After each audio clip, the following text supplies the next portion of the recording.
খুব ভালো প্রশ্ন। শুরুটা পুরো সেম, শুরুটা নিয়ে আর ভাবতে হবে না, জাস্ট আমরা এলসিএম মেথড করব। এ 10 দিনে কাজ করে, বি 40 দিনে কাজ করে, লসাগু করলাম 40, ভাগ করলাম 4 আর 1, এইটুকু পুরো সেম। এবার বলেছে এ প্রথম 5 দিন কাজ করে, তার মানে প্রথম 5 দিন শুধুমাত্র এ কাজ করেছে। এগুলো আমরা পেয়েছি এফিসিয়েন্সি। এফিসিয়েন্সির ডেফিনেশন আমি কি বলেছি, যে একদিনে বা 1 ঘন্টায় যে কাজটা করা হয়, তাহলে একদিনে এ করে 4 ইউনিট কাজ। তাহলে প্রথম 5 দিনে এ কত ইউনিট কাজ করবে? 5 গুণ 4, 20 ইউনিট কাজ করবে। কি বললাম, এ একদিনে 4 ইউনিট করে, তাহলে 5 দিনে 4 5 20 ইউনিট কাজ করবে।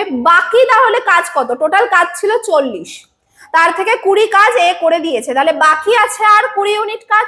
এটা কে করবে? বাকিটা দুজনে করবে, দুজনে মানে এ আর বি মিলে করবে। তাহলে বাকি কাজ করতে এ আর বি এর কত সময় লাগবে? সেম, টি সমান সমান ডাব্লিউ বাই ই, বাকি কাজ আছে 20।